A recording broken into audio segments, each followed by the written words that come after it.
So, good morning everybody.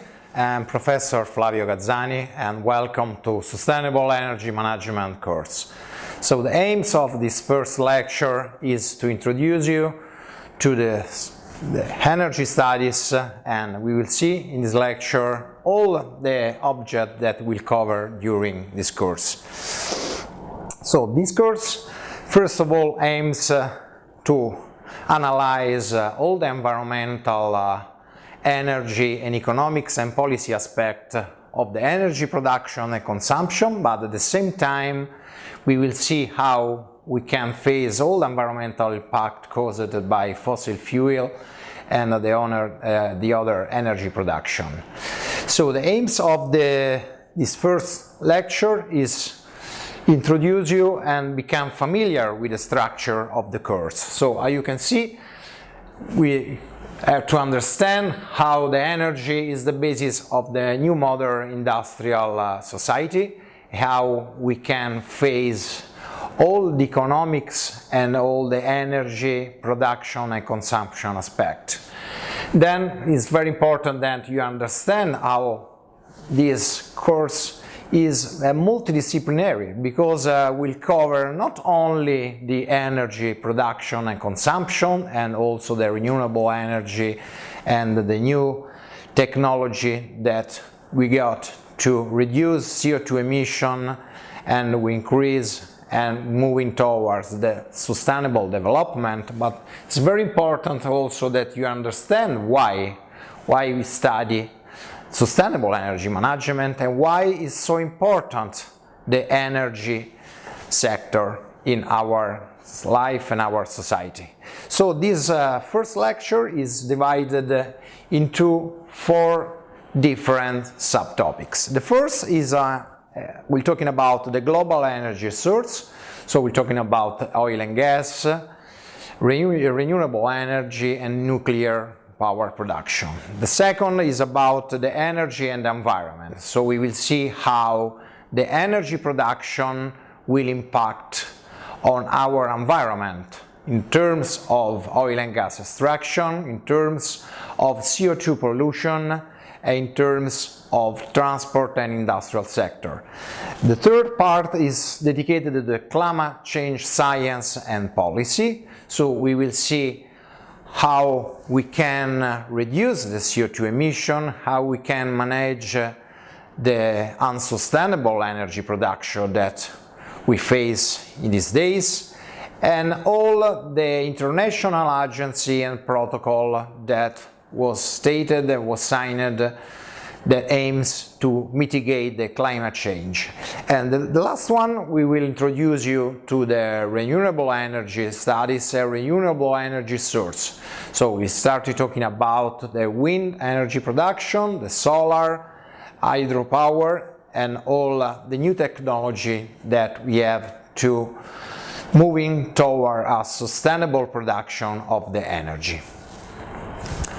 So the first 3-4 lectures will focalize the attention on the history consumption, and that will basically be focused on the basic technology that we have until the Industrial Revolution. Because until Industrial Revolution the energy production and consumption was quite low and was quite basically based on the wood and coal resources. Then after the Industrial Revolution we have something that completely changed our life, completely changed also the world of the energy production and consumption. In fact, we're moving from the coal area that started in 18th century until the beginning of the 20th century, when we start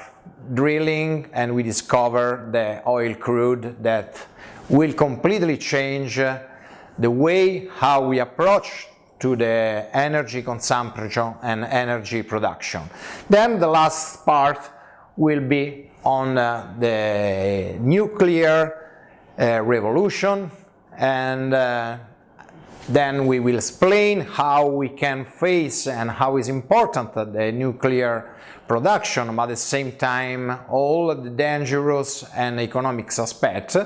And the last part is dedicated, of course, to the renewable energy sources.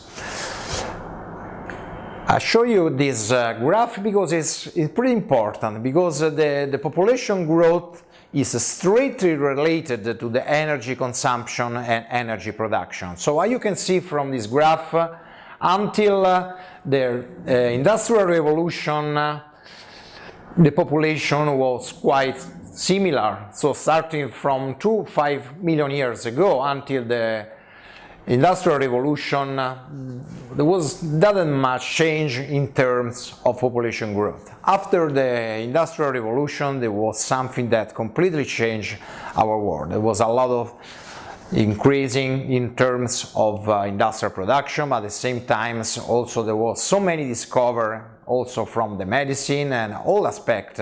So the population started growing so quickly.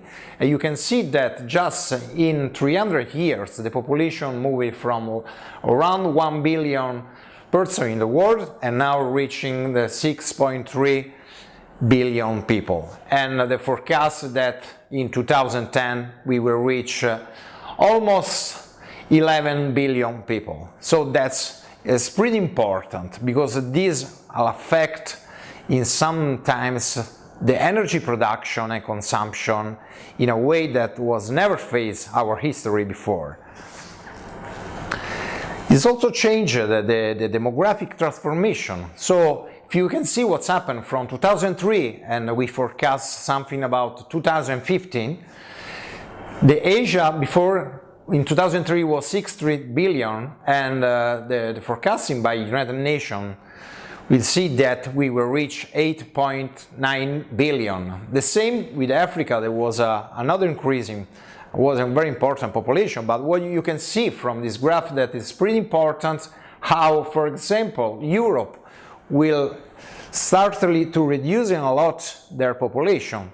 This was happened to the to the low birth rate and many geopolitical things that affect the Europe.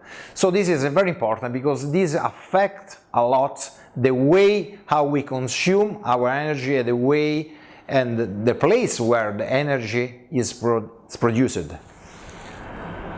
The global energy demand is also changed by the region. As you can see from the graph, from 1961 to 2015, all the countries are facing an increasing in the energy demand. But for some reason, the developing country is start to using, and also the demand for energy is start to increasing so much that in 2030 we will reach almost the double compared to the 1961. This graph shows you how the world energy sources is divided by the primary source of energy.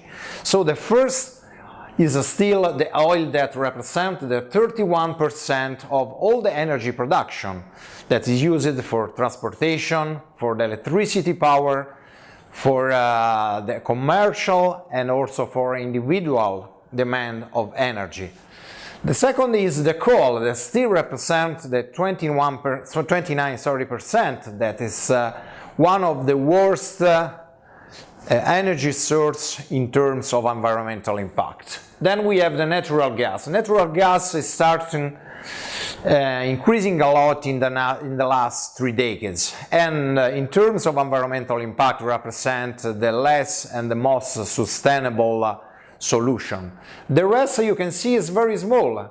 Biofuel and waste represent the 10% of the energy production, and what you can see, what is called the others and hydro, is all the renewable energy production. So the wind and solar energy still fall inside the 1%. The OPEC in 1960 estimates and present this statistical forecasting about the oil reserve. So before it seems that the oil reserve was quite big, because this forecasting was done in 1997, and you know, they're pushing a lot, and they have a really strong pressure on all the industry sector, but that's not the reality, because that was just forecasting, but the reality is completely changed because the reserves start dropping so much. And now you can see from the next graph, in 2013 we reach what is called the peak oil. The peak oil basically represents the maximum extraction, and after that point you will see that the oil and gas production start to drop. This means that at the moment we consume 4 times as much oil as we discover. It means that this resource, this energy resource, is completely unsustainable for the future generation. And also the reserve is not like was presented by the OPEC in 1997, but the peak oil reached, someone say 2011, someone say 2030, but anyway we are at that point that the oil reserve is not much sustainable for our future generation. Even if there's still a lot of companies that continue to drill and increasing their technology to find a new solution and find a new different file to drill the oil. Anyway, in terms of global market, you can see from this graph how the oil will drop. So that is very important, because you easily understand how we had to change the source of energy so we can keep going using the fossil fuel, because we don't have anymore for the next